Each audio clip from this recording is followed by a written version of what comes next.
We are the champions. Okay, not yet. But South Africa are in back-to-back T20 Women's World Cup finals. And it's so fantastic to be able to sit here and speak about this team. Nono Pongolo, you good? Yeah, man. Listen. Yesterday, I think we sat and said, if this team gets past Australia, 9-time champions of T20, it will be a hell of a feat. I think yesterday, they showed us Uguti, they've got that thing, man. They've got that thing. Unbelievable performance. Unbelievable performance. Let's reflect on the tournament itself. Started with West Indies, very good victory against the West Indies. Had to. I mean, it's a short sort of tournament with only just 10 teams, so you need to make a fast start, beat the West Indies, which they did, and put themselves in a really good position. Do you think that momentum and that self-belief came from that victory, that opening day victory against the West Indies, to be able to carry it through to the last one against Scotland that they needed to really win, and then set up a semi-final against Australia? I'm going to slightly take it back, a little bit back. There's been an addition of Coach Fantastic, Paul Adams, Bongani Ndaba, Paul Adams, which I think the work that he's doing with some of our spinners in our country at the moment is unbelievable. He's also been a head coach in some of the teams around. We've got an interim coach, Bakir, you know well as well. Bakes. I think in terms of, we used to see clips of them doing fielding, high intensity. It's hard to impress Coach Bongani Ndaba. He is a very difficult coach to impress. And the work for me, and that really impressed me, because I knew I've worked with him and things like that. I know what type of coach he is. He's highly demanding, and you could see the energy through social media posts and all that stuff that's been going around. And I think the tour to Pakistan as well certainly played a part. So you could see certain ingredients, because it's a really young side now. Lost a lot of experience, but again, like you said, when it comes to the World Cup, it's a different format. Only 8 or 10 sides. 10 sides. Right? Am I getting wrong? So you need to get going, and it doesn't get any easier when you start against West Indies. You really have to start the tournament well. Once you set yourself up, because the likes of Deandra Dottin are back in the side. So West Indies we saw them absolutely demolish England. And South Africa have always had an up and down record against the English. So superb start, and you felt that to see the growth for me has been unbelievable. But I think the fact that they've basically played the same team throughout the competition, this combination, there's trust. Ayabonga Kaka will always do Ayabonga Kaka things. It's been a hell of a performance. But to start like that against West Indies, I think confidence, belief will definitely be there. I also want to go back to that Pakistan tour, because when I spoke to Bakir Abrams, who's the batting coach of the side, at the awards, he said, look, we really need that tour, because it would have been a long time since their last active tour, which was India, an all-format tour to India, and then goes to a World Cup. I think there would have been a month and a half gap, close to 2-month gap, where they hadn't played any cricket together. So that Pakistan tour was really crucial to make sure they sharpen up the skills. What I also wanted to really talk about is the backing that they've showed to a player like Anneke Bosch. A lot of people spoke about her low strike rate, coming in at 3. Why don't they play Marizanne Cup at 3? She's the more experienced player. She's the world-class player in this side.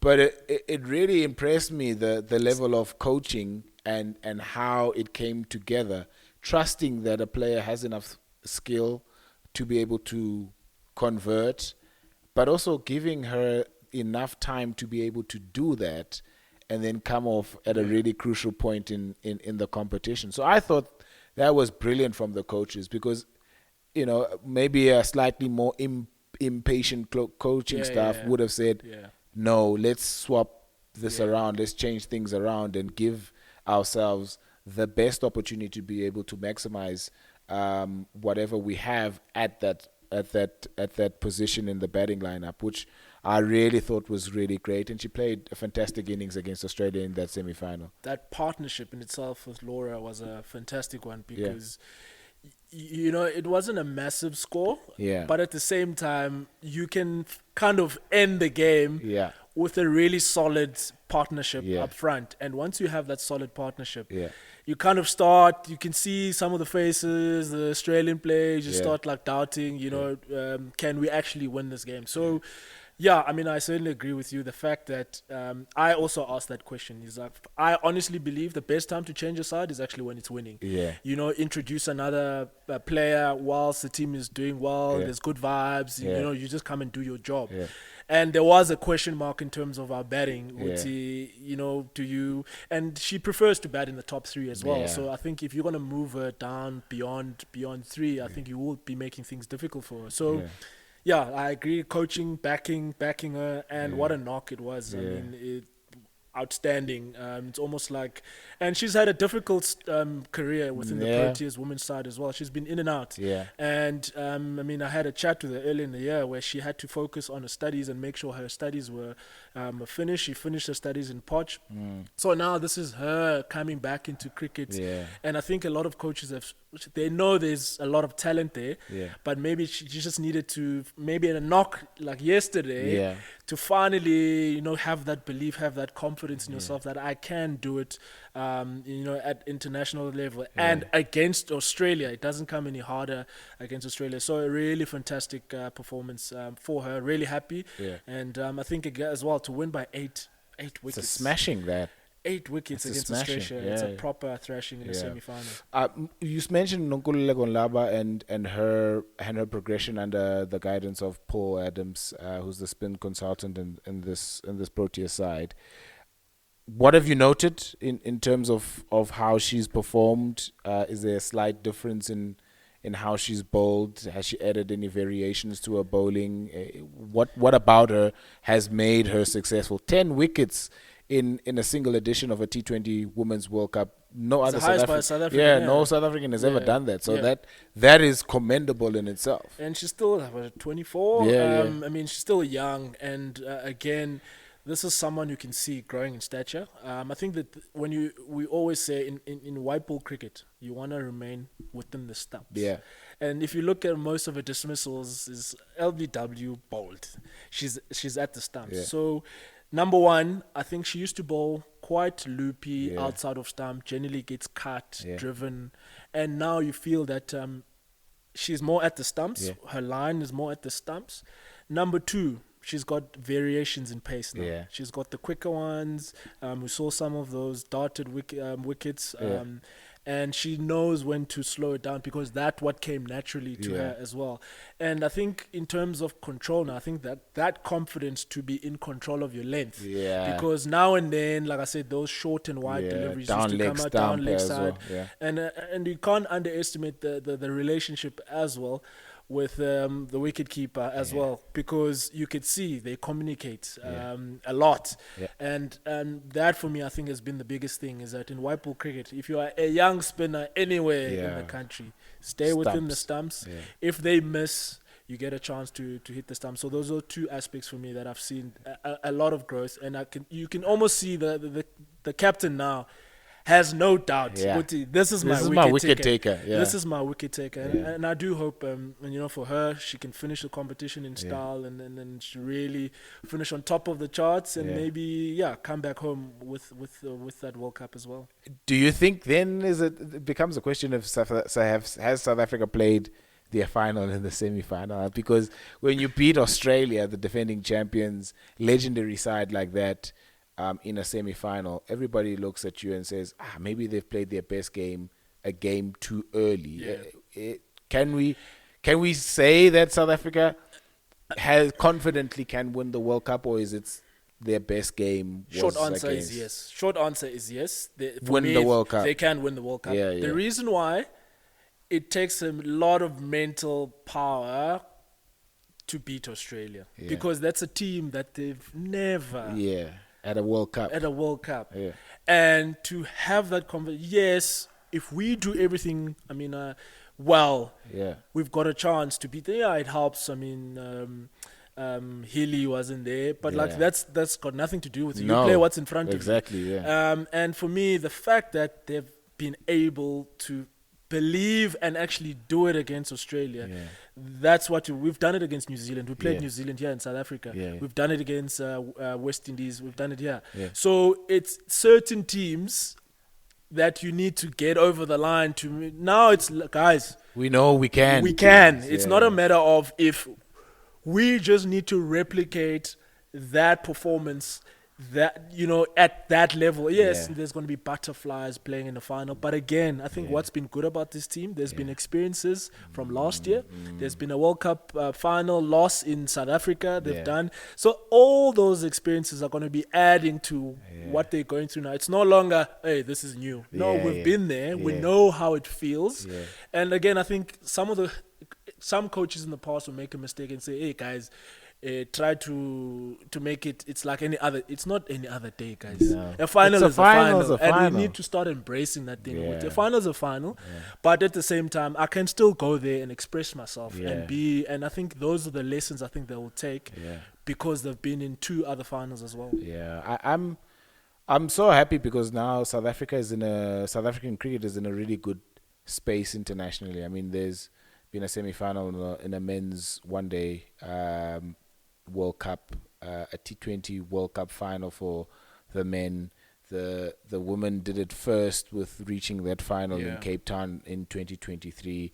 Now another one. So there's 4 playoff matches that South African cricket has sort of reached, and that is a positive thing because it says to the guys that are and the women that are playing a little bit lower in the domestic circuit that, man, I want to be part of that. I want to go to a World Cup final as well and play with an Annika Bosch, to play with a Laura Wolfart, to play with an Aiden Markram, to play with a Themba Bavuma.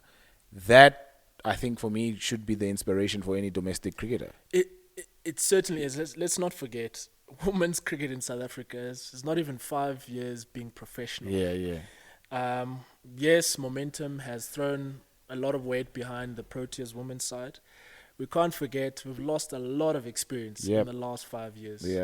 And to still, I mean, we've seen the growth of Laura Wolfart, Nonkuleko Mlabas.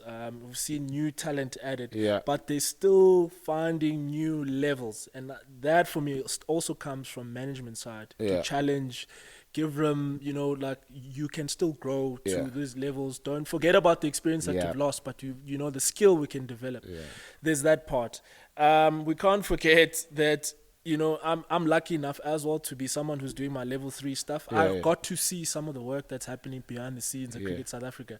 And a lot of people might not give a lot of credit to some of the work that gets done there, which is really important. But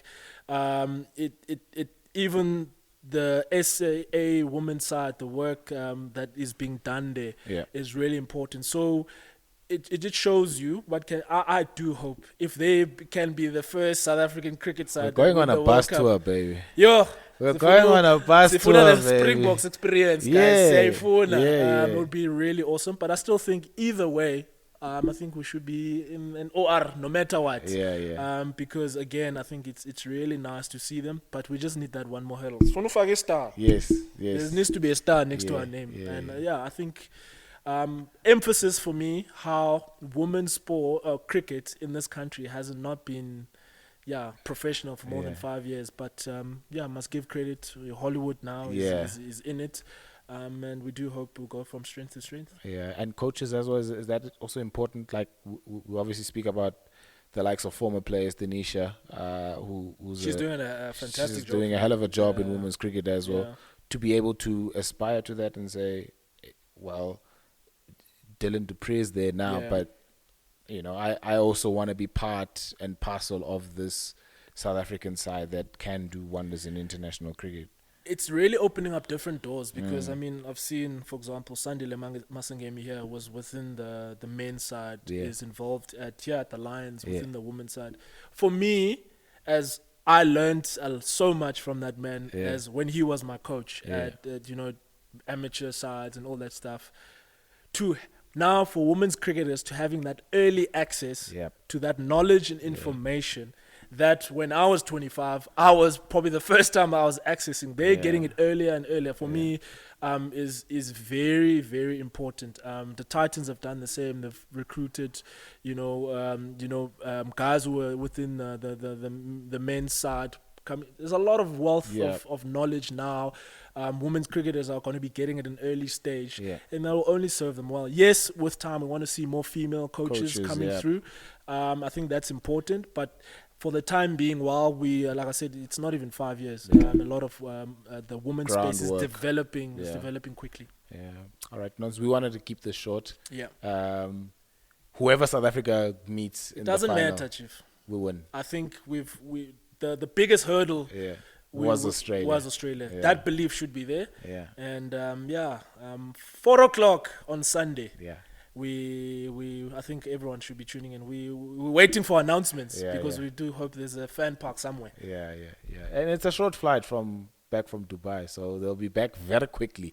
Bus tour, get it ready, get it started, bring your Proteas shirt along, and we are going to be celebrating South Africa's first ever major tournament win. Thanks, Nons. Thanks. Dango.